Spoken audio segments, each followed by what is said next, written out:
म पनि काठमाडौँको क्षेत्र नम्बर 1 बाट उठ्दैछु। मैले त के घोषणा गरेको छु भने म तलब भत्ता पनि खान्न।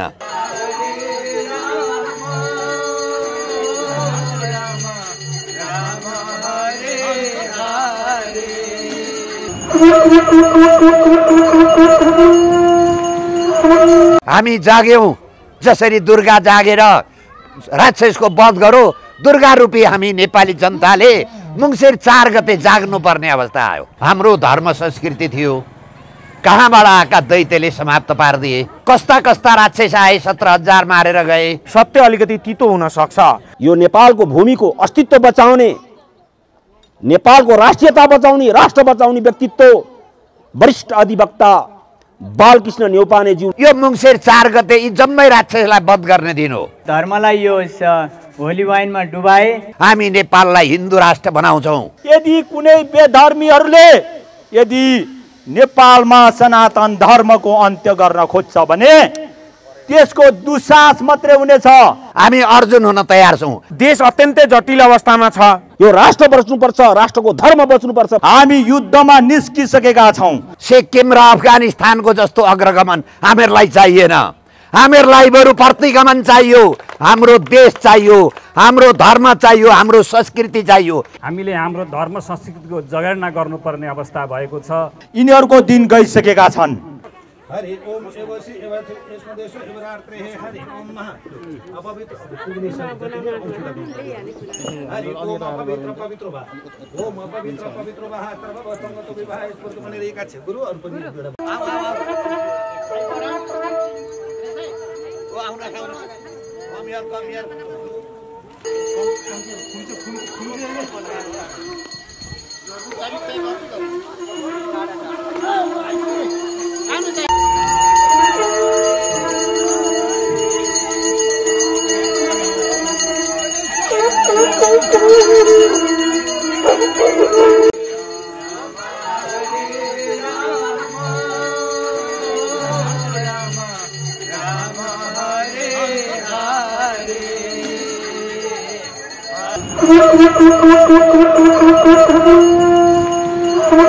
हाम्रा संस्कृति अजब अजबका छन्।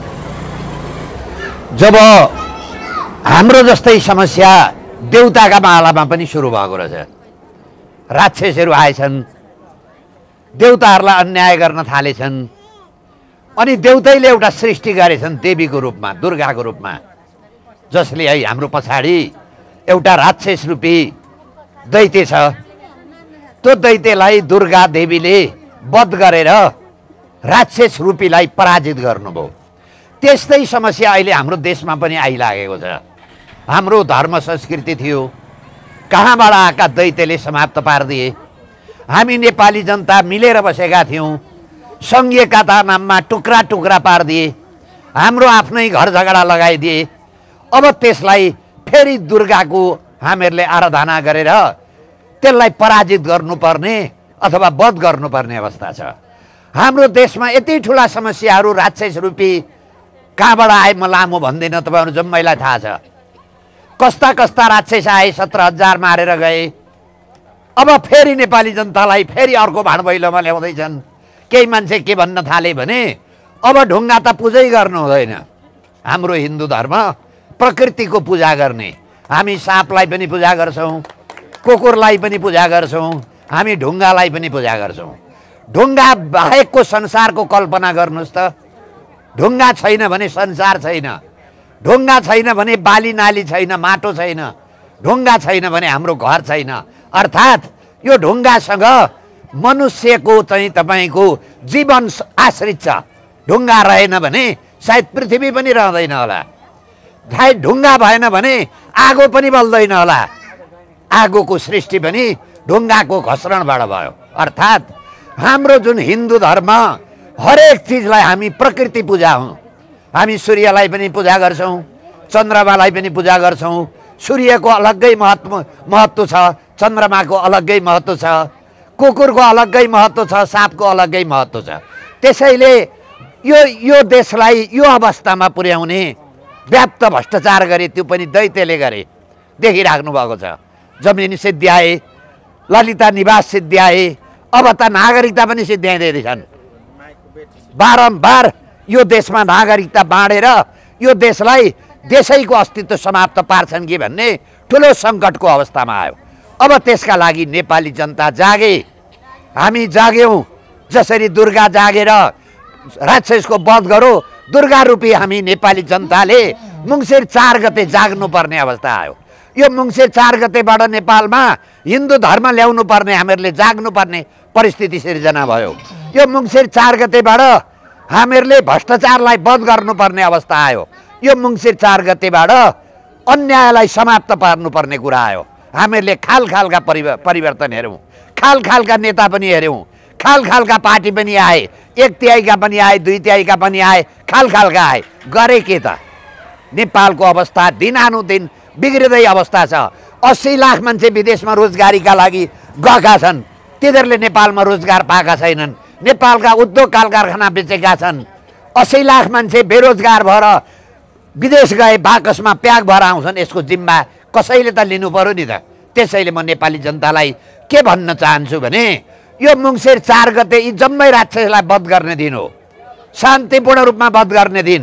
जम्मै देशभरिका दुर्गाका रूपमा आदि आकाश भएका महिला जाग्नु पर्यो, युवा जाग्नु पर्यो, सम्पूर्ण चाहिँ देशवासी जागे भने सजिलैसँग पराजित गर्न सक्छन्। त्यसैले मेरो निवेदन गराइ के मात्रै छ भने यो देशमा एकछिनलाई मानौँ धर्मनिरपेक्ष भयो। जम्मै नेपाली जनताले रोजगार पाएनन्। जम्मै नेपाली जनताको घर भएन। के भयो त? धर्मनिरपेक्ष ल्याएर हाम्रो संसारका एउटा मात्रै हिन्दू राष्ट्र थियो। अमेरिकाले पनि, अमेरिकाका नेपाली हिन्दू धर्मावलम्बीले पनि मेरो एउटा राष्ट्र हिन्दू राष्ट्र नेपालमा छ भन्थे। बङ्गलादेशका हिन्दू धर्मावलम्बीले पनि कुनै सङ्कट आयो भने मेरो पनि हिन्दू राष्ट्र छ, त्यो देशका नागरिकले मेरो विषयमा बोलिदिन्छन् भन्ने एउटा आस्थाको केन्द्र थियो नेपाल। त्यो आस्थाको केन्द्र हाम्रा केही नेताका युरो र डलरको लोभमा परेर सिद्ध्याए। फाइदा केही भयो त भएन। त्यसैले हामी विश्वको एउटा पहिचान, सगरमाथा एउटा पहिचान छ, पशुपति एउटा पहिचान छ, एउटा पहिचान समाप्त पार्नु हुँदैन। तपाईँलाई थाहा होला, बागलुङका एउटा 1.5 फिटका मान्छे थिए, सायद तिनी अहिले परलोक भए, झोलामा बोकेर हिँड्ने। युनेस्को भन्ने एउटा संस्था थियो, त्यसलाई संरक्षितमा राखेर यी चाहिँ के हो त भन्दाखेरि सबभन्दा होचा मान्छे, साना मान्छे भनौँ। त्यस्तै गरी संसारमा एउटा मात्रै हिन्दू राष्ट्र थियो। 54-55 वटा क्रिस्चियन राष्ट्र छन्, 15-20 वटा मुस्लिम राष्ट्र छन्, 15-20 वटा बुद्ध धर्मावलम्बी राष्ट्र भएका ठाउँमा एउटा हिन्दू राष्ट्र। त्यो पनि कस्तो? यो चाहिँ धर्मको देश, धर्मै मन्दिरै मर्मुरको देश, पुरातन गुरुहरूको देश, ऋषिमुनिको देशलाई अहिले के बनाए भने राक्षसको देश बनाए। त्यसैले हामी भन्छौँ अब नेपालमा पुनः हिन्दू धर्मावलम्बीको राष्ट्र, हिन्दू राष्ट्र हुनुपर्छ। यो अहिले विजयदशमीले आज यो जुन दुर्गा माताको हामीहरूले मन्दिर स्थापना गरौँ, यसको प्रमुख आधार भनेको के हो भने नेपाललाई पुनः हिन्दू राष्ट्र हामीहरूले कायम गर्नुपर्छ। अब हिन्दू राष्ट्र कसले कायम गर्नेछ त? तपाईँले बजारमा खालखालका मान्छे देख्नुभएको छ, खालखालका मान्छेलाई भोट हाल्नुभयो, खालखालका मान्छेले ठुल्ठुला आश्वासन दिए, कुनै पुरा भएनन्। अब यो काम हामी नेपालका लागि, नेपाली हामी धर्मगुरुहरू सहितको हामीहरूको धर्मसभा भएको एउटा पार्टी छ। त्यो पार्टीको चुनाव चिन्ह सङ्घ। म तपाईँलाई सङ्घको अलिकति महिमा भन्छु। महाभारतको युद्ध, राक्षस र देवताको युद्ध भयो। राक्षसले देवतालाई अन्याय गरे, गौरव र पाण्डवको युद्ध भयो। पाण्डवलाई गौरवले 2 इन्च जमिन पनि दिएनन्, यति ठुलो अन्याय गरे। जुन कौरवको महाभारतको युद्धमा कृष्णले शङ्ख फुकेका थिए, त्यही शङ्ख लिएर हामी के भनेका छौँ भने हामी नेपाललाई हिन्दू राष्ट्र बनाउँछौँ। कौरव धेरै थिए तर जित पाण्डवकै भयो। अहिले कौरव धेरै होलान्, यो देशमा राक्षस धेरै होलान्, तर हामी के भन्छौँ भने जित चाहिँ कसको हुन्छ भन्दाखेरि चाहिँ जोसित न्याय छ, जोसित धर्म र अधर्मको लडाइँमा हामी धर्मको लडाइँ गर्दैछौँ। के बिगार थियो नेपालमा हिन्दू राष्ट्र भएको कारणले? किन टाउको दुखो यी विदेशबाट परिचालित भएका नेतालाई? त्यसैले यो मङ्सिर 4 गतेको निर्वाचनमा एउटा हाम्रो गुमेको पहिचान भन्नुहोस्। हिन्दू राष्ट्र भनेको हाम्रो शिरको टोपी थियो, महिलाको भन्नुहुन्छ भने सिन्दुर थियो, अहिले धर्मनिरपेक्ष राष्ट्र भएर हाम्रो शिरको टोपी गुमेको छ। महिलाका लागि भन्ने हो भने सिन्दुर गुमेको छ। के गर्नुपर्छ भने यो टोपी र सिन्दुर पुनः स्थापना गर्नुपर्छ। त्यसका लागि हामी तयार भएका छौँ। हामी अर्जुन हुन तयार छौँ। हामी गुरुजनहरूलाई सम्पूर्ण देशभरिका गुरुजन हाम्रो साथमा हुनुहुन्छ। उहाँहरू चाहिँ तपाईँको चाहिँ कृष्ण हुन तयार हुनुहुन्छ।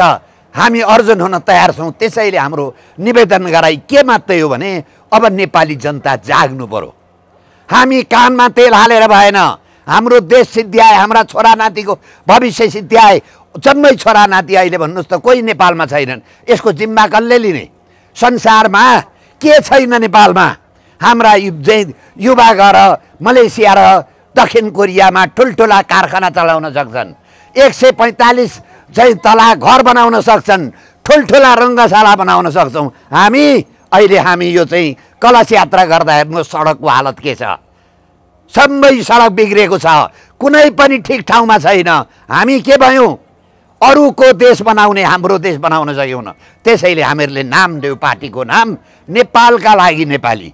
नेपालीले पहिले नेपाल सम्झिनु पर्यो, नेपाल बनाउनु पर्यो, अनि मात्रै संसारमा हामी हिँड्नु पर्यो। हाम्रो देश चाहिँ खाल्दा गनाउने देश, कुहेको देश बनाएर संसार बनाउन हाम्रा छोरा नाति हिँडेका छौँ। ती संसारका छोरा नातिलाई हामी भन्छौँ आउनुहोस् नेपालमा, हामी रोजगार दिन्छौँ, तपाईँहरूलाई यही देश बनाउनु पर्छ।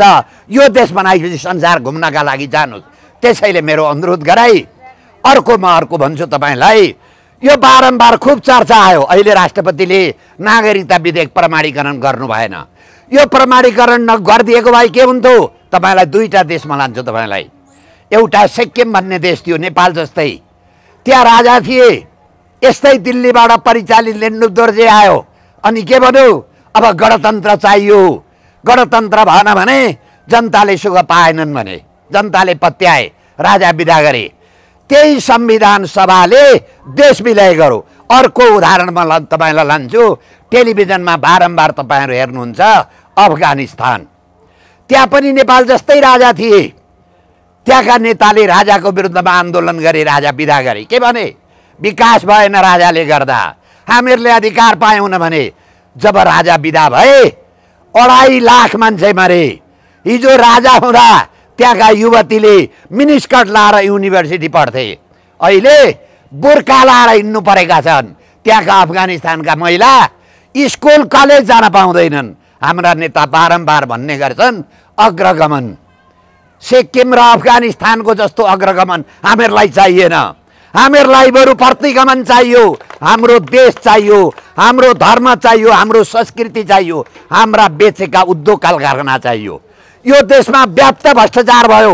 तपाईँहरूलाई थाहा छ कति भ्रष्टाचार भयो। राजाका पालामा प्रधानमन्त्री क्वार्टरमा ती प्रधानमन्त्रीका लागि बसुन् भनेर 145 रुपियाँ जग्गा अधिग्रहण गरिदिएको थियो।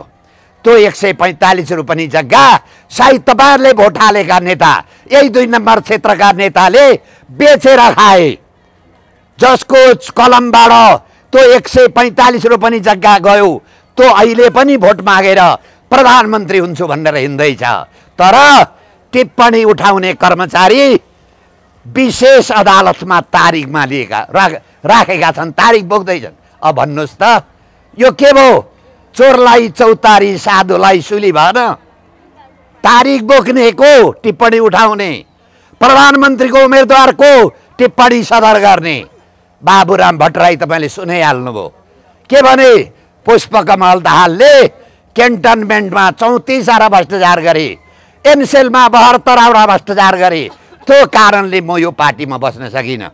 मेरो भनाइ होइन, यो बाबुराम भट्टराईको भनाइ। बाबुराम भट्टराईको भनाइ बमोजिम क्यान्टनमेन्ट र तपाईँको एनसेलको किन छानबिन हुँदैन? जनता खरदारले एउटा 2000 रुपियाँ खायो भने तारिख लिनुपर्छ, थुनामा जानुपर्छ। एउटा कोही मान्छेले ड्राइभिङ लाइसेन्स नक्कली बनायो भने जेल जानुपर्छ। हेर्नुहोस् त, यति ठुला अपराध गर्दा हामी चुप लागेर बस्छौँ। हामीमा समस्या छ। यो देशमा नेपाली जनता हामी के भन्छौँ? कोदो रोप्छौँ अनि गुनासो गर्छौँ मङ्सिरमा धान फलेन। संसारमा कोदो रोपेपछि धान फल्दैन, अपराध रोपेपछि अपराध हुन्छ। जब मान्छेले अपराध मात्रै जानेको छ त्यसले देश विकास गर्छ, त्यसले जनताका समस्याको समाधान गर्छ, गर्दैन? त्यसको त व्यवसाय नै अपराध गर्नु हो। भेटिया बेला मान्छे मार्छ, अनि सहरमा आएका बेला जग्गा खान्छ, सरकारको ढिकुटी खान्छ। म पनि 46 सालमा भाषण सुन्थेँ खुला मञ्चमा, पञ्चायतले 6000 को ऋण लगायो भन्थे, मैले पनि ताली बजाएँ, म पनि यिनीहरूको समर्थनमा गएँ। अहिले 63,310 रुपियाँ ऋण छ। त्यो 63,310 रुपियाँ खैरेले भोलि डडल्लामा लात हानेर लिन्छ, हामीहरूले तिर्नुपर्छ। अहिले कोही बच्चा जन्मिँदैछ भने त्यो बच्चाका टाउकोमा 63,310 ऋण छ, जिम्मा कसले लिने? मेलम्ची आयोजना 46 सालदेखि काठमाडौँका जनता काकाकुल भएर बसेका छन्, किन कारबाही हुँदैन? त्यसैले हामीहरूले के भन्यौँ भने पञ्चायत कालदेखि एकचोटि नागरिकको जम्मै चाहिँ उच्च ओहदाका मान्छेका र राजनीतिज्ञको सम्पत्ति छानबिन गरौँ। हामी 12 वर्षको बजेट निकाल्छौँ। त्यसैले हामी भन्छौँ नेपालका लागि नेपाली पार्टी यसको चुनाव चिन्ह शङ्खबाट देशभरिमा उम्मेदवार उठ्दैछन्। यो क्षेत्रमा पनि राममणि नेपाल, माधव नेपालका भतिजा उठ्दैछन्। यही क्षेत्रबाट तपाईँहरूले खालखालका प्रयोग हेऱ्यौँ हामीहरूले। यो देशमा 46 सालदेखि बारम्बार नागरिकता बाँड्दा मुद्दा दिएर रोक्ने मान्छे म हुँ, तपाईँहरूका अगाडि छु। बारम्बार यो देशमा गिरिजाले महाकाली बेच्दा महाकालीको हक दिलाउने मान्छे म हुँ। पानी आधी र बिजुली आधी। तपाईँले राम्रा मान्छे छान्नु पर्यो नि त। कोदो रोपेर त धान फल्दैन। त्यसैले म नेपाली जनतालाई यो बडा दसैँ उपलक्ष्यमा 79 सालको बडा दसैँको उपलक्ष्यमा दुर्गा माताले सद्बुद्धि दिउन्। अब तपाईँको भोट अपराधीलाई नजाओस्, तपाईँको भोट यो देश बेच्नेलाई नजाओस्, तपाईँको भोट भ्रष्टाचारीलाई नजाओस्, तपाईँको भोट हिन्दू धर्म सिद्ध्याउनेलाई नजाओस्। अहिले जतिले यो संविधानमा सही गरे ती जम्मै धर्म सिद्ध्याउने मान्छे हुन्। त्यसैले हामी एउटा मात्रै, जसको चिन्ह पनि धार्मिक चिन्ह छ, शङ्ख, यो चाहिँ शुभको चाहिँ प्रतीक हो। हरेक कर्ममा यो चाहिँ शङ्ख आवश्यक पर्छ। त्यसैले एकचोटि नेपाली जनताले हामीहरूलाई मौका दिए भने हामी एक हिसाब बुझाउँछौँ। अझ मलाई नेपाली जनताले, म पनि काठमाडौँको क्षेत्र नम्बर 1बाट उठ्दैछु, मैले त के घोषणा गरेको छु भने म तलब भत्ता पनि खान्न। जिन्दगीभरि कमाएको पैसाबाट अब मैले देश र जनताको सेवा गर्नुपर्छ। हामीहरूलाई मौका दिनुहोस्, 1000 भ्रष्टाचारी थुन्छौँ। यसका लागि दुर्गा मातासित, दुर्गा माताको अगाडि बसेर म भन्दैछु, अहिलेसम्म मैले कुरो फेरेको छैन। अहिलेसम्म यो देश जोगाउने काम मैले गरेँ। अब अदालतबाट मात्र यो सम्भव छैन। यसका लागि हामी संसदमै जानुपर्छ। अब गएपछि हामी संविधान संशोधन गर्छौँ, 115 संसद राख्छौँ, 11 जना मात्रै मन्त्री राख्छौँ, प्रदेश खारिज गर्छौँ, सङ्घीयता खारिज गर्छौँ र धर्मनिरपेक्ष खारिज गरेपछि मात्रै यो देशको टेगानमा आउँछ भन्दै यो कार्यक्रमका लागि हामी फुलपातीका दिन यहाँ ठुलो कलश यात्रा गर्छौँ। काठमाडौँका 3 जिल्लाका मान्छेलाई म यहाँ यो चाहिँ आयोजक समितिको तर्फबाट तपाईँहरूलाई म यहाँ आमन्त्रण गर्छु। आउन सजिलो छ। कोटेश्वरबाट पेप्सी गोला आउनुहोस्। पेप्सी गोलाबाट अलिकति अगाडि भएपछि मनोरा खोलाको पुलबाट अगाडि दाहिनेको बाटो आए पनि हुन्छ, देब्रिया बाटो आए पनि हुन्छ। सोध्दै आउनुभयो भने करिब 1.5-2 किलोमिटर उत्तर आएपछि यो सन सिटीको पछाडिपट्टि यो हाम्रो चाहिँ यो आज दुर्गाको चाहिँ मन्दिर दुर्गा माताको हामीहरूले स्थापना गरेका छौँ। तपाईँ आइपुग्नुहुन्छ। त्यसैले सप्तमीका दिन काठमाडौँका 3 क्षेत्र 3 जिल्लाका मान्छेलाई, भक्तपुरका, काठमाडौँका र चाहिँ ललितपुरका मान्छेलाई म यो आयोजक समितिको तर्फबाट हार्दिक निमन्त्रणा गर्दै यहाँ तपाईँहरूबाट बिदा हुन्छु। धन्यवाद। आइडी कार्ड लिनका लागि बरु कठिन होला, तर नागरिकता यति सजिलै प्राप्त गर्ने देश नेपालभन्दा बाहेक विश्वमा अर्को छँदै छैन होला। यसरी नागरिकता बाँड्यो। लाग्छ नेपालमा धेरै ठुलो कुरा छ जसका लागि नागरिकता लिनका लागि अमेरिकामा जसरी नागरिकता लिन विदेशीहरू लालायित हुन्छन्, त्यसै गरी नेपाली नागरिकता लिनका लागि लालायित हुन्छन्। जत्तिकै गरेर नागरिकता यति सजिलो ढङ्गले बाँड्ने देश नेपालभन्दा बाहेक सायद अर्को कुनै पनि छैन होला। उहाँले राख्नुभएका कुराहरू अत्यन्तै समय सान्दर्भिक छन्। कसैलाई केही घोचपेच जस्तो लागे तापनि सत्य अलिकति तितो हुन सक्छ, सत्य अलिकति तितो हुन सक्छ, तर सत्य सत्य नै हो। देवी माताको कृपाले यो सत्यलाई अब जनताका माझमा पुर्याउनका लागि हामीलाई सहयोग गर्नुहुन्छ नै भन्ने हामीले ठानेका छौँ। देश अत्यन्तै जटिल अवस्थामा छ। 95% आयातमा निर्भर छ। संसारको कुनै पनि देश 95% आयातमा निर्भर भएको देश नेपालभन्दा बाहेक अर्को छँदै छैन। संसारमा 80 लाख युवाहरू बेचिएको देश नेपालभन्दा बाहेक अर्को छँदै छैन। उद्योग धन्दा, कल कारखाना, बाटो घाटोको अवस्था हेर्ने हो भनेदेखि नेपालमा जस्तो अन्त संसारमा छँदै छैन। आखिर यत्रो धेरै उपलब्धिहरू हामीले हासिल गर्यौँ भनेर नेताहरूले भन्दै हाम्रा ती 80 लाख दाजुभाइहरू किन बेचिन बाध्य भए? अमेरिका किन अमेरिका भयो, जापान किन जापान भयो, कोरिया किन कोरिया भयो, मलेसिया किन मलेसिया भयो? उनीहरू किन सम्पन्न भयो त भन्दा उनीहरूले उद्योग धन्दा खोले, सामान उत्पादन गरे र त्यो सामानलाई विदेशमा बेचे। सामान उत्पादन गर्ने, विदेशमा बेच्ने र मान्छे किन्ने, नेपालीहरू मलेसिया जान्छन्, उनले किन्छ। सामान उत्पादन गर्ने र मान्छे किन्ने देशहरू चाहिँ जहिले पनि धनी हुन्छन् र नेपाल जस्तो देश जसले मान्छे बेच्छ र उद्योग धन्दा कल कारखाना बन्द गर्छ त्यस्तो देश चाहिँ नेपाल जस्तो कङ्गाल हुन्छ। आज हाम्रो अवस्था यस्तै छ। नेताहरूले राम्रो काम गरिदिएको भए, यो विगत 32-33 वर्षमा अत्यन्तै राम्रो काम गरिदिएको भएदेखि हाम्रो नेपालीहरूको तलब डलरमा हुन्थ्यो। नेपालीहरूको तलब डलरमा हुन्थ्यो र हामी आज यसरी लहर लहर हिँड्नै पर्दैन थियो। हरेक नेपालीले मर्सिडिज कार चढेर हिँड्न सक्ने अवस्था हुन्थ्यो। स्रोत, साधन, खनिज, खानी, मडी, रत्न, प्राकृतिक स्रोत के छैन नेपालमा? सम्पूर्ण कुरा छ, तर एउटै मात्रै कुरा छैन, त्यो भनेको स्रोत, साधन, मडी माणिक्य, खनी, खानी, खनिज, रत्न के छैन नेपालमा? ढुङ्गामा पैसा छ, बालुवामा पैसा छ, खोलामा पानी बगिरहेको छ, त्यो पनि पैसा हो। बिजुलीको अपार सम्भावना भएको देश छ, शिक्षामा त्यतिकै अपार सम्भावना भएको देश छ, पर्यटनमा त्यति नै अपार सम्भावना भएको देश छ। मात्रै एउटा कुरा नेपाल माताले नेपालीलाई दिनलाई लोभ गर्नुभएको छ, त्यो भनेको एउटा असल नेतृत्व नभएको कारणले गर्दा आज नेपालीहरू संसारकै गरिब हुनु परेको छ। हामी धर्ममा धनी छौँ, वेदमा धनी छौँ, हामी वेदाङ्गमा धनी छौँ, हामी पुराणमा धनी छौँ, हामी संस्कृतिमा धनी छौँ, कलामा धनी छौँ, कौशलमा धनी छौँ, हरेक कुरामा धनी छौँ। मात्रै हामीलाई नेतृत्व नभएको कारणले गर्दाखेरि हामीले पछाडि पर्नु परेको हो। र आज हरेक घरको समस्या बनेको छ वैदेशिक रोजगार। हरेक नेपाली चेलीहरूको यस्तो दर्दनाक स्थिति छ, बिहे गरेको भोलिपल्ट आफ्नो श्रीमान विदेश जानुपर्ने अवस्था, यस्तो दर्दनाक अवस्था भएको कारणले गर्दा यो पीडा कति दिन सहेर चेलीहरूले बस्नुहुन्छ? यदि तपाईँहरू अब पनि चाहनुहुन्छ त्यस्तै कुरा, आफ्नो श्रीमान आफूलाई छोडेर, आफ्ना बाउ आमा घर छोडेर चाहिँ विदेश जाओस् भन्ने चाहनुहुन्छ भने हाम्रो भन्नु केही पनि छैन। तर अब त्यस्तो नहोस्। अब हामीले भोट हाल्दाखेरि अब कसले धर्म मान्छ, वास्तविक देश बचाउन कसले सक्छ, त्यस्तो व्यक्तिलाई छानेर हामीले भोट हाल्नुपर्छ भन्ने जुन सन्देश हाम्रो नेपालका लागि नेपाली पार्टीका अध्यक्षले दिएर जानुभयो, उहाँलाई धेरै धेरै धन्यवाद दिँदै म अबको मन्तव्य नेपालका लागि नेपाली पार्टीका सचिव राजेश बादेज्यू, जो चाहिँ निर्वाचन क्षेत्र भक्तपुरको निर्वाचन क्षेत्र 2 को उम्मेदवार हुनुहुन्छ, उहाँलाई आफ्नो उम्मेदवारी घोषणा सहित आफ्ना केही कुराहरू राखिदिनु हुनका लागि म हार्दिक अनुरोध गर्दछु।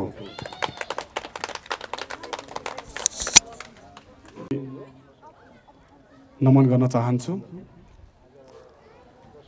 हाम्रो कुराहरू कैद गर्नको लागि चाहिँ पत्रकार मित्रहरू यहाँ आउनु भएको छ, उहाँहरूलाई पनि हृदयदेखि नै धन्यवाद व्यक्त गर्न चाहन्छु। आज दसैँको यो अवसरमा दुर्गा मन्दिर उज्जवल नगरमा यसरी चाहिँ सभ्य र भव्य तवरले चाहिँ स्थापना गरेर चाहिँ एउटा मनाउने सुवर्ण अवसर जुटेको छ। सम्पूर्ण उज्जवल नगरवासीलाई पनि हृदयदेखि धन्यवाद व्यक्त गर्न चाहन्छु। त्यसै गरी विश्व हिन्दू महासङ्घ धर्मसभा, नेनपा धर्मसभा, आज उहाँहरूको असल कर्मको कारणले पनि यहाँ यो मन्दिर स्थापना गरी यसरी हामीले मनाउने अवसर जुटेको छ। सम्पूर्णलाई धन्यवाद व्यक्त गर्न चाहन्छु। भक्तपुर क्षेत्र नम्बर 2 नेपालको लागि नेपाली पार्टीबाट स्थानीय निकायमा पनि मैले उम्मेदवारी दिने अवसर प्राप्त भएको थियो। त्यहाँ मध्यपुरवासी जनताहरूले मलाई माया गरी भोट दिनुभएको थियो। यसै गरी पनि पार्टीले फेरि मलाई तपाईँ उठ्नुपर्छ, देशको लागि एउटा आवश्यक तपाईँ व्यक्तित्व हो, त्यसैले तपाईँलाई हामी टिकट दिन्छौँ भनी चाहिँ मलाई जुन पार्टीले विश्वास गर्नुभएको छ, पार्टीप्रति पनि हार्दिक आभार व्यक्त गर्न चाहन्छु। यसपालि भक्तपुर क्षेत्र नम्बर 2 प्रतिनिधि सभामा मैले उम्मेदवारी दिएको छु प्रत्यक्षतर्फ।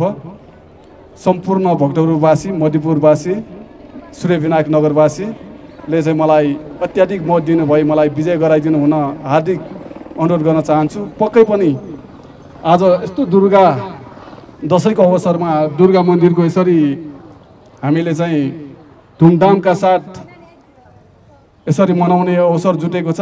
पक्कै पनि यदि हिन्दूको रक्षा गर्ने हो भने अनि हामीले सनातन धर्मलाई माया गरी सधैँ स्थापित गर्ने हो भने पक्कै हजुरको भोट चाहिँ यसपालि शङ्ख चिन्हमा हाल्नु होला अनि विजय गराइदिनु हुन हार्दिक अनुरोध गर्न चाहन्छु। आज धार्मिक कार्यक्रम भएकोले सम्पूर्ण 2079 सालको यो बडा दशैंको हार्दिक मङ्गलमय सम्पूर्णलाई शुभकामना दिन चाहन्छु। छोटो मन्तव्य राखेँ। पक्कै पनि हजुरको साथ सहयोगको आवश्यकता छ अनि हजुरहरूले साथ दिनुहुन्छ र मलाई विजय गराउनुहुन्छ भन्ने पनि आशाका साथ शङ्ख चिन्हमा मतदान गर्नुहोला। हस्त नमस्कार, जय होस्। ज्यू, उज्जवल नगर समाजका पदाधिकारीज्यूहरू, यहाँ उपस्थित महिला एन्ड सज्जनवृन्द, हामीले आज 2079 साल बडा दशैंको घटस्थापनाका दिन हामीले यहाँ दुर्गा पूजाको आयोजना गरेका छौँ। सानो छोटो समयमा हामीले यो दुर्गा पूजाको आयोजना गर्न सम्भव भएको छ। आजदेखि हामी नवरात्रसम्म यसै गरी दैनिक पूजाआजामा सरिक हुनेछौँ। म सम्पूर्ण उज्जवल नगरवासीहरू र नजिक महानगरपालिकाका र भक्तपुर जिल्लाका सबै हिन्दू धर्म प्रेमीहरूलाई यो पूजाआजामा सरिक भइदिनु हुन हार्दिक अपिल गर्दछु। साथै हाम्रो धर्म संस्कृतिमाथि निरन्तर प्रहार भइरहेको छ। हामीले हाम्रो धर्म संस्कृतिको जगेर्ना गर्नुपर्ने अवस्था भएको छ। त्यसैले हिन्दू धर्मको जगेर्नाको लागि, हाम्रो धर्म संस्कृतिको जगेर्नाको लागि, यसको सम्वर्धनका लागि हामी सबै जुट्नुपर्ने अवस्था आएको छ र एउटा नयाँ अवसर पनि हामीलाई आउँदैछ। आउने फागुन 4 गतेको चुनावमा, हाम्रो मङ्सिर 4 गतेको चुनावमा हामीले देशलाई माया गर्ने, नेपाललाई माया गर्ने, नेपालीलाई माया गर्ने, हाम्रो धर्म संस्कृतिलाई माया गर्ने र देशको उन्नति प्रगति गर्ने व्यक्तिहरूलाई भोट हालौँ। हाम्रा त्यस्ता व्यक्तिहरूलाई चिनौँ, विजय गराउँ र हाम्रो देशको रक्षा, धर्मको रक्षा, संस्कृतिको रक्षा गरौँ। म सम्पूर्ण हिन्दू धर्मावलम्बी दाजुभाइ दिदी बहिनीहरूलाई यही अपिल गर्दै नवरात्रभरि अधिक रूपमा सहभागी भइदिनु हुन, हाम्रो पूजाआजा प्रवचनमा भाग लिइदिनु हुन अपिल गर्दै आफ्नो छोटो मन्तव्य टुङ्ग्याउँछु। हस्, धन्यवाद। हामीले यो कार्यक्रम सुरुवात गर्न पाउने दिनको लागि उज्जवल नगर समाजवासीहरू र भक्तपुर, ललितपुर र काठमाडौँबाट उपस्थित हुनुभएका सम्पूर्ण महानुभावहरूमा विश्व हिन्दू महासङ्घ, धर्मसभा, नेनेपा धर्मसभाको तर्फबाट र कोट होम पीठको तर्फबाट सबैलाई प्रणाम टक्राउन चाहन्छु। अस्तु, प्रणाम। पूर्व वक्ताज्यूहरूबाट बडा राम्रो उद्बोधन भइसकेको छ। हामी बडा ठुलो अवसर लिन गइरहेका छौँ। विश्वको एकमात्र उच्च स्थानमा रहेको हिमालको देश नेपाल हिमवत् खण्ड भरेर विश्वले चिनेको भूमिलाई, धर्म सापेक्ष भूमिलाई निरपेक्ष बनाएपछि हामीले यो ऋषि देवता मानवहरूको तपोभूमिको देशलाई पुनश्च धर्म सापेक्ष राष्ट्र बनाउनुपर्छ भन्ने सङ्कल्प गरी राष्ट्रगुरु योगी नरहरिनाथको वैदिक साम्यवादको नीतिलाई अवलम्बन गरी नेनेपा धर्मसभा नेपालका लागि नेपाली पार्टीको संरक्षकको रूपमा रही यो हामीले संरक्षक बस्नुपर्ने बाध्यता राष्ट्रगुरु योगी नरहरिनाथको अवधारणा नेपालका लागि नेपाली धार्मिक दल भएको हुँदा हामीले त्यो अवसर लिएका छौँ। विश्वको एकमात्र हिन्दू राष्ट्र नेपाल संस्कार र संस्कृति भएको, मानवलाई सभ्यता सिकाएको, विश्व जगतको संरक्षक र विश्व जगतको मार्गदर्शकको भूमि भनेर चिनिएको नेपालको भूमिलाई निरपेक्ष राष्ट्र बनाएपछि हामी धर्म सापेक्ष बनाउनुपर्छ भन्ने मान्यता लिएर यो नेपालको भूमिको अस्तित्व बचाउने, नेपालको राष्ट्रियता बचाउने, राष्ट्र बचाउने व्यक्तित्व वरिष्ठ अधिवक्ता बालकृष्ण न्यौपानेज्यूलाई नेनेपाको अध्यक्षको रूपमा हामीले नियुक्ति गरी उहाँलाई त्यो अवसर लिने र दिने गरेका छौँ। बालकृष्ण न्यौपानेज्यूको राष्ट्रप्रतिको माया, राष्ट्रियताको बारेमा कसैले व्याख्या गर्नु पर्दैन। सूर्यको अगाडि दियो बाल्नु जस्तो भएको छ। उहाँले यो राष्ट्रको माया गरेर यो राष्ट्र बच्नुपर्छ, राष्ट्रको धर्म बच्नुपर्छ भनेर, राष्ट्रियता बच्नुपर्छ भनेर 12-13 चोटि चाहिँ नागरिकता विधेयकका त्यस्ता कुराहरू ल्याउँदाखेरि त्यसको बारेमा मुद्दा लडेर जितिसक्नु भएको व्यक्तित्व, टनकपुरको मुद्दा जितिसक्नु भएको व्यक्तित्व, त्यस्तो व्यक्तित्वलाई हामीले पाएका छौँ। उहाँलाई यसचोटि मङ्सिरको 4 गतेको चुनावमा क्षेत्र नम्बर काठमाडौँ क्षेत्र नम्बर 1 बाट उम्मेदवारी लिएर हजुरले जित्नुपर्छ। राष्ट्र र राष्ट्रियताको लागि योगदान दिएको व्यक्तित्वलाई हामी अगाडि अवसर दिँदैछौँ।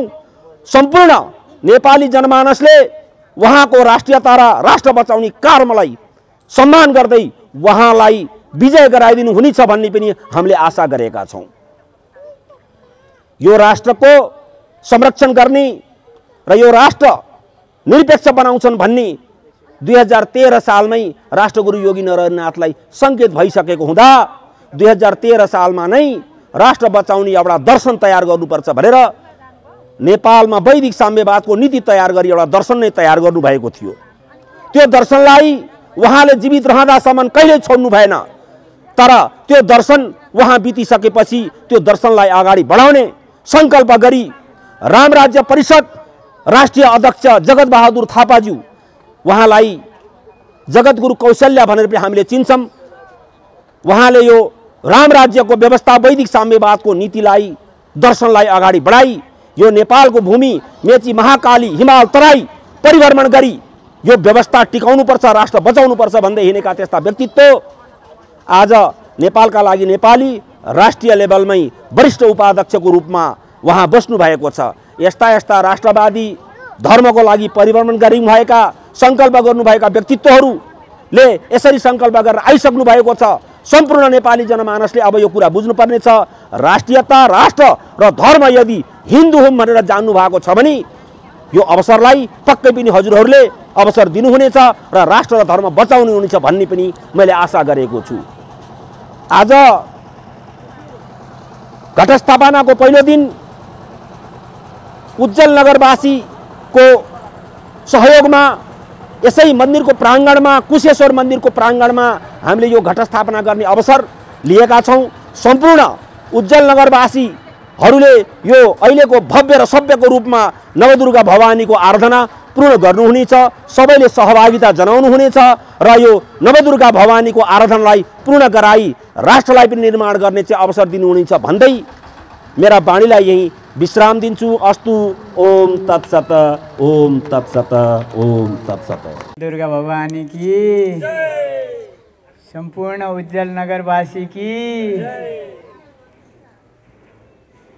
सम्पूर्ण भक्तवृन्द की धन्यवाद। सबैलाई हाम्रो सागर खड्काज्यू, हाम्रो पार्टीका अध्यक्षज्यू, राष्ट्रवादी नेता, देशलाई बचाउनु हुने बालकृष्ण न्यौपाने, हाम्रो रामराज्य परिषदका गुरु जगतगुरु कौशल्या र वशिष्ठ गुरु जसले यो धर्मको अभियानलाई अगाडि बढाउनु भएको छ, उहाँकै कृपाले हामीहरूले, उहाँकै अग्रसरताले हामीहरू यो कार्यक्रम पनि गर्न सफल भएका छौँ। विशेष गरी म अब सबै उज्जैन नगरवासीहरूले यो उज्जैन नवदुर्गा भवानीको नवदुर्गाको यो कार्यक्रमलाई व्यवस्थापन गरेर यति उत्साहका साथ यहाँ उज्जवलता थपिदिनु भएकोमा म हार्दिक कृतज्ञता व्यक्त गर्दछु। सबैजना अघि सबैले यो विग्रह लिएर आउँदाखेरि नि सबैले दर्शन गर्नु पाउनुभयो। अहिले कीर्तन गर्दै जाँदा शङ्खध्वनि, यो सबै शङ्खध्वनिले सबै यो शुद्धिकरण भएको छ, धर्मको जागरण भएको छ। सबैजनाले उत्साहका साथ यो र्यालीलाई, यो कलश यात्रामा सहभागी हुनुभयो। कसैले घरबाटै सहभागी हुनुभयो, धेरै भाग्यशाली हामीसँगै हिँड्नुभयो। र यहाँको यो उज्जवल नगर यो समिति यहाँहरूले उत्साह देखाउनु भयो र यसलाई व्यवस्थापन गर्नमा सहयोग गर्नुभयो। यो त्यसका लागि हामी धेरै धेरै कृतज्ञ आभारी छौँ। विशेष गरी समितिका सक्रिय समितिका मान्यजनहरू, व्यक्तित्वहरू, यहाँहरू मैले त्यति धेरै नाम त सम्झिन्न, सबै यहाँहरू जसले सक्रिय हुनुभएको छ, सबैजना चाहिँ माता भगवतीको, महालक्ष्मीको कृपाका पात्र हुनुहुन्छ। हामी सबैजना महालक्ष्मीको यो कृपा बाँड्नका लागि हामीले यो अवसर, हामीले वास्तवमा यो कार्यक्रम बसन्तपुरमा गर्न लागेका थियौँ। महालक्ष्मीको कृपा नै यहीँ रहेछ, त्यसैले हामीहरूले यहीँ लिएर आयौँ र उहाँको यो उत्सव, यो उज्जवल नगरलाई नै अझ उज्जवल बनाउने, हाम्रो यो धर्मले उज्जवल बनाउने, शान्तिले उज्जवल बनाउने, यस क्षेत्रलाई अझै पावन बनाउने, मनहरा यो गङ्गाको किनारमा बसेर हामीले महालक्ष्मीको चरणमा बसेर यो उत्सव मनाउन पाउने उज्जवल नगरवासी र हामी सम्पूर्ण नेपालीहरूको लागि नै यो सुखद पुनित अवसर हो। र हामीले देशभरिबाट र बाहिरबाट सबैले जसले हामीहरूलाई हेरिरहनु भएको छ, यहाँहरूले पनि सेयर गरिदिनु होला। यहाँहरूले पनि यो उत्सवमा भाग लिने अवसर प्राप्त गर्नुभएछ। यो महालक्ष्मीको, दुर्गा भवानीको दर्शन गरेर र उहाँको दर्शन गरेर कृपा प्राप्त गर्नुभएको छ। त्यसैले हामीले यो अवसर प्राप्त गर्न, यो अवसर जुराउनका लागि यहाँका उज्जवल नगरवासीका भक्तवृन्दले यहाँहरूको सक्रियता जुन छ यो संसारभरि पुगेको छ। संसारभरिबाट, संसारभरिका सनातन हिन्दू धर्मावलम्बीहरूको यहाँहरू धन्यवादको पात्र हुनुहुन्छ। हाम्रो र माता महालक्ष्मीको आशीर्वादको, कृपाको पात्र हुनुहुन्छ। म यसै क्षेत्रबाट, यसै क्षेत्रलाई होली वाइनमा, यो पवित्र क्षेत्र, यो पवित्र ठाउँ, पुण्यभूमि, मन्दिर, यहाँ अघि हामीले कति धेरै मन्दिरमा गयौँ। यसै ठाउँमा यो मन्दिरको क्षेत्र काठमाडौँ क्षेत्र नम्बर 2, अर्थात् नेपालको नै मुटु, नेपालको नै अत्यन्त महत्त्वपूर्ण पुण्यभूमि। यसै क्षेत्रबाट गएर सांसद भएर धर्मलाई यो होली वाइनमा डुबाए। अघि हामीले पञ्चामृत खायौँ नि, अब त्यो पञ्चामृत खान पनि नदिने अवस्था यिनीहरूले सिर्जना गर्दैछन्। त्यसै कुरालाई हामीहरूले मध्यनजर गर्दै होइन अब पञ्चामृत, अब होली वाइन होइन, पञ्चामृत, अब देश डुबाउने, देश बेच्नेहरू होइन, अब धर्मलाई बचाउने हामीहरू जस्ता धार्मिक युवाहरूले देश बचाउनुपर्छ भनेर हामीहरू आएका छौँ। र मैले यसै क्षेत्रबाट उम्मेदवारी दिएको छु। यहाँका यिनै मठ मन्दिरहरू, यही सनातन धर्म, दुर्गा माताको, यो महालक्ष्मीको कृपा, यस उहाँको महिमालाई नै बचाउनको लागि, यो धर्म संस्कृतिलाई बचाउनको लागि, यहाँका बेचिएका युवाहरूलाई बचाउनका लागि, बेचिनबाट बचाउनको लागि, रोक्नको लागि, धर्म बेचिनबाट रोक्नका लागि मैले यहाँबाट उम्मेदवारी दिएको छु। पक्कै पनि यहाँहरूको अब हामी एउटा सन्तहरू भनेको सबैका साझा हुन्। यो हाम्रो सनातन धर्म सबैको साझा हो। मैले सनातन धर्मको एजेन्डा लिएको छु, मैले धर्मको पक्ष लिएको छु, मैले सत्यको पक्ष लिएको छु, मैले यो भ्रष्टाचार विरोधी अभियानको पक्ष लिएको छु। त्यही अभियानका नायक आज बालकृष्ण न्यौपाने, जसले यो देशलाई बचाउनु भयो, उहाँको पार्टी, उहाँसँग म अगाडि आएर उहाँको पार्टी उहाँसँग जोडिएर यो पार्टीको उम्मेदवार हुँ भन्दाखेरि मलाई खुसी लागेको छ, मलाई गौरवान्वित पनि बनाएको छ। त्यसैले पनि मलाई कतिले सोध्ने गर्छन्, तपाईँ अब यो गुरु धार्मिक मान्छे भएर राजनीतिमा पार्टीमा लाग्ने हो? अनि एकजना मैले भने र उहाँले पनि कन्भिन्स हुनुभयो, एकजना पार्टीका नेता हुनुहुन्थ्यो, उहाँले भन्नुभयो म कमसेकम धर्मनिरपेक्ष पार्टीमा छैन भन्नका लागि म यो पार्टीको यो मा संलग्न छु भनेर देखाउन चाहेको। किनकि अब पार्टी कुन पार्टीको, अब यो पार्टीको फलानु पार्टीको हो कि माओवादीको हो कि एमालेको कि काङ्ग्रेसको कि भनेर सबैले कुन गुरु भनेपछि सबै यो फलानु पार्टीका छन्। म त्यो पार्टीका होइन, म धर्म बेच्ने पार्टीको होइन, म धर्म बचाउने, देश बचाउने समूह र पार्टीको त्यस्ता व्यक्तिहरूको समूहको हुँ भनेर त्यो सबैलाई जानकारी दिनको लागि पनि म यो पार्टी, यो भ्रष्टाचार विरुद्धको अभियानमा संलग्न भएको हुँ। यो देश बचाउने अभियानमा संलग्न भएको हुँ, धर्म बचाउने अभियानमा संलग्न भएको हुँ। यो नै हाम्रो चुनावी मार्ग, चुनावी एजेन्डा र यो नै नेपाल बचाउँ, युवाहरू बचाउँ, बेचिने कुराहरू यो युवाहरू बेचिनबाट बचाउँ, नेपाल बेचिनबाट बचाउँ, धर्म बेचिनबाट बचाउँ, नदी नालाहरू बेचिनबाट बचाउँ, देशलाई यो होली वाइनमा डुबाउने होइन। अब यस्तै कञ्चन नदीहरूलाई सफा गर्ने अभियान, नदीहरूको सफा गरौँ, पवित्र नदीहरूको आरती गरौँ, भगवानको दर्शन गरौँ, दुर्गा माताको कृपा गरौँ। अहिले यो सबै दुर्गा माताको यो विजयादशमीको उपलक्ष्यमा सबैलाई म शुभकामना पनि दिन्छु। सम्पूर्ण अब यो हिन्दू धर्मावलम्बी भन्नुपर्ने होला, अहिले त नेपालीलाई भन्न पाइँदैन होला, सबैले अहिले सम्पूर्ण के अरे हिन्दूहरूको महान चाड दसैँ, बडा दसैँको उपलक्ष्यमा भन्न लागेका छन्। पहिला हामीले सुनिन्थ्यो नेपालीहरूको महान चाड बडा दसैँ सुन्थ्यौँ।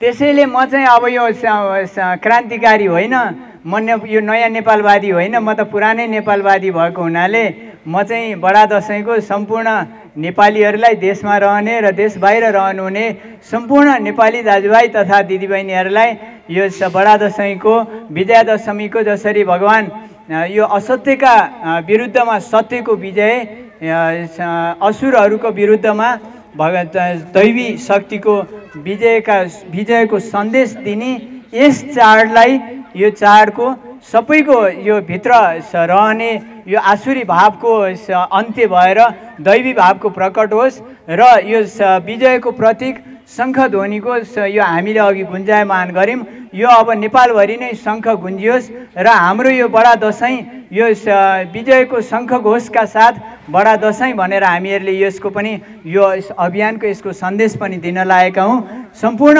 नेपालभरि रहनुहुने नेपालीहरूका लागि अब वास्तवमा यो संविधानले पनि अलिकति विभेद गरेको छ, अन्याय गरेको छ। अहिले समानता भन्दा पनि मैले यसै सन्दर्भमा अहिले बडा दसैँ चाहिँ हिन्दूहरूको पर्व भइसकेपछि अनि गैर हिन्दूहरूलाई चाहिँ सरकारले किन बिदा दिन्छ? जस्तै बिस्कोट जात्रामा उपत्यकाको जात्रा भनेर यहाँ काठमाडौँलाई बिदा दिन्छ है, घोडे जात्रामा यहीँ काठमाडौँलाई भनेर उपत्यका बिदा हुन्छ भनेदेखि यो एउटा सामान्य मैले सैद्धान्तिक प्रश्न यहीँ नेपाल सरकारलाई पनि संवेदन, त्यहाँ नेपाल सरकारमा पनि कोही हिन्दूहरू छन् र कोही अलिकति यो अलि बिक्री भएका कोही कर्मचारी छैनन् भने उहाँहरूले सुन्नु होला। उहाँहरूलाई मैले निवेदन सन्देश दिन लागेको, नेपालमै अब यो हिन्दूहरूको चाड भन्छ सरकारले भने, अनि गैर हिन्दूहरूको लागि यो चाड मनाउन बाध्य गराएर उनीहरूको अधिकार हनन गरेर यो दसैँ बिदा किन दिइन्छ भन्ने मेरो यो प्रश्नका साथ म यो मेरो आफ्नो मन्तव्य यहीँ टुङ्ग्याउँछु। पुनः सबैलाई शुभकामना। हरे कृष्ण।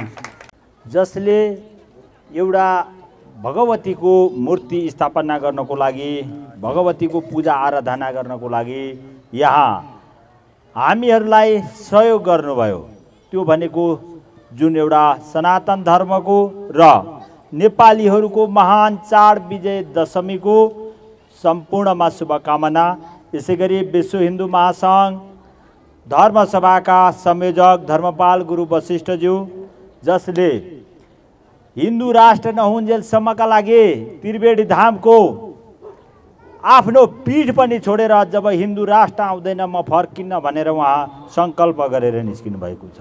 यस्ता महान हाम्रा धार्मिक योद्धाहरू हुनुहुन्छ। त्यसै गरी राष्ट्रवादी व्यक्तित्व बालकृष्ण न्यौपाने, जसले हामीलाई आज नेपाली भएर यसरी उभिएर हाम्रो दसैँ, हाम्रो भगवतीको पूजा हामीले गर्न पाइरहेका छौँ, उहाँकै कारणले हो। नभए यतिखेर यहाँ चाइनिजले भरिसकेको हुन सक्थ्यो होला, सायद इन्डियनले भरिसकेको देश हुने होला थियो। हामीहरूले नेपाली हौँ भनेर गर्व गर्ने अवस्था नरहन सक्थ्यो। सायदै देश यतिखेर विलय पनि हुन सक्थ्यो। देशबाट विभिन्न नागरिकता विधेयकदेखि लिएर महाकाली सन्धिदेखि लिएर उहाँले चाहिँ नि लडेर आउनुभयो। यहाँ अचम्म लाग्न सक्छ, किनभने यस्तो धार्मिक कार्यक्रम, यस्तो पूजाआजा आजसम्म नेपालमा कुनै पनि दल र पार्टीले गरेका थिएनन्। तर अहिले नेपालका लागि नेपाली पार्टीले धर्मसभा निर्माण गरेको छ, जो धर्मसभामा धर्मगुरुहरू नै बस्नु भएको छ र धर्मगुरुहरूको निर्देशनले पार्टी चल्दछ। पार्टीको संरक्षण, राज्य सत्ताको संरक्षणमा धर्म बस्नु पर्दछ भनेर जब तकसम्म यो पार्टी खडा गरिएको छ। धेरै नामबाट, धर्मका नामबाट, धर्मको नामको आडमा धेरै भोटहरू लिने चाहिँ पार्टीहरू खडा भए। तर अधिकार भनेको उनीहरूले धर्मका नामका भोटहरूलाई, बेधर्मीहरूलाई बेचे, जसका कारणले गर्दा हाम्रो हिन्दू राष्ट्र पनि गुम्यो, हाम्रो हिन्दू अधिराज्य गुम्यो।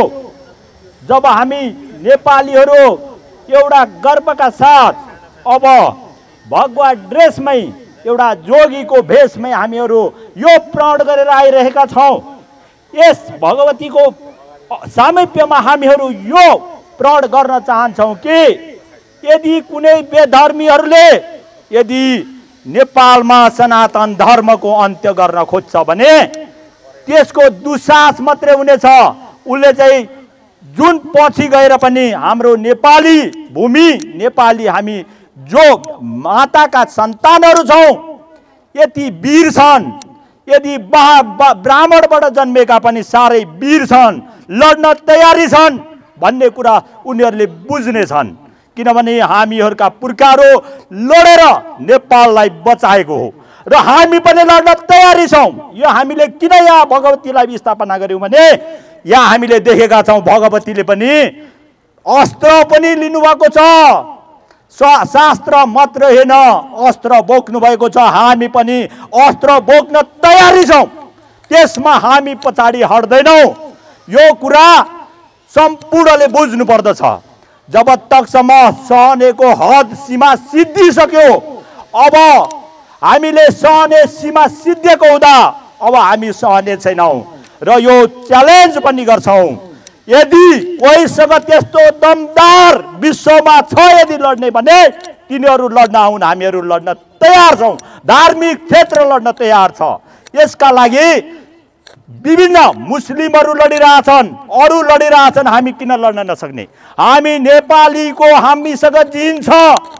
नेपाली हाम्रा पुर्खाहरूको जिन हाम्रो शरीरमा बगिरहेको छ र त्यो जिन अब जागृत हुँदैछ। जब जिन जागृत हुन्छ कसैलाई पनि त्यो कुनै आँट आउँदैन कि नेपालीहरूसँग लड्नको लागि। त्यो हाम्रो पुर्खाको जिन हो। यदि सिंहको जिन, सिंहको बच्चालाई सानैदेखि दुध खुवाएर पाले पनि पछि जब ऊ ठुलो हुँदाखेरि मान्छेसँगै खेल्न सक्छ, जब उसलाई साँच्चै अत्याचार हुन्छ र भोकाउँछ त्यस पछाडि सिंह सिंह नै हुन्छ। त्यो किनभने स्याल होइन।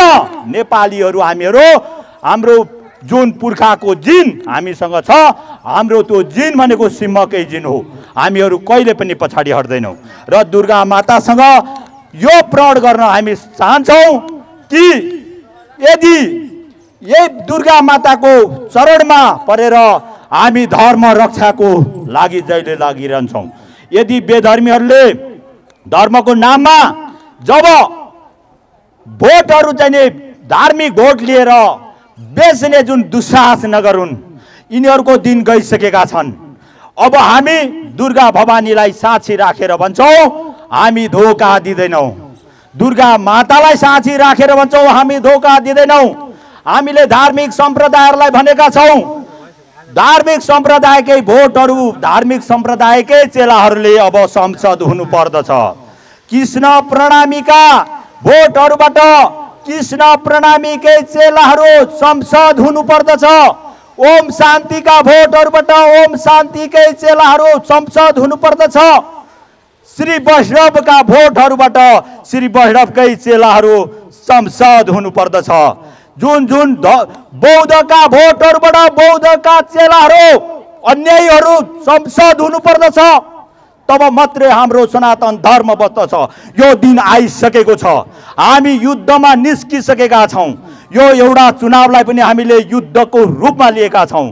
त्यो भन्दै सम्पूर्ण गुरुजन र भगवती देवी माताको चरणमा पर्दै म यो घोषणा गरिरहेको छु कि काठमाडौँ निर्वाचन क्षेत्र नम्बर 4बाट मैले पनि उम्मेदवारी घोषणा गरेको छु नेपालका लागि नेपाली शङ्ख चुनाव चिन्हबाट। किनभने अब हामीहरू सन्त भनेको के हो, जोगी भनेको के हो अब बुझ्ने बेला आएको छ। जोगीलाई खुसी भएर राजाले खुट्टा ढोगेका होइनन्। जब सन्तहरूले जोगीहरूले आफ्नो सम्पूर्ण शक्ति लिएर त्यो शक्ति आफ्नो चेलालाई अथवा विश्वासिलो व्यक्तिलाई पूर्ण रूपमा हस्तान्तरण गरेको हुँदा त्यही राजा हो, त्यसले खुट्टा ढोगेको छ, उसको त्यो गुरु हो, त्यस कारणले ढोगेको हो। कसैलाई किन भन्दाखेरि एउटा कुनै ड्रेस लगाएको आधारमा ढोगिएको होइन। उसले आफ्नो योगदान जुन आफूले कमाएको शक्ति आफ्नो अर्को व्यक्तिलाई दिन सक्ने भएको हुनाले मात्रै मानिएको हो भन्दै अब दुर्गा भवानीले सम्पूर्ण नेपालीहरूलाई कल्याण गरून् र शक्ति दिउन्। सनातन धर्म बचाउनको लागि दुर्गा देवीको अब आवश्यकता छ। दुर्गा देवीकै आराधना र शक्तिबाट अब सनातन धर्मको रक्षा हुनेछ भन्दै सम्पूर्ण नेपालीहरूमा शुभकामना व्यक्त गर्दै बिदा लिन चाहन्छु। धन्यवाद। नारायण।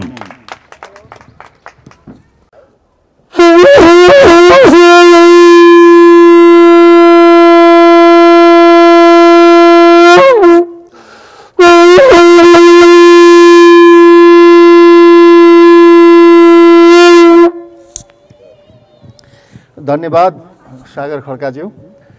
हामीले अहिले जसरी यो शङ्ख गऱ्यौँ बजायौँ यो हाम्रो चुनाव चिन्ह हो।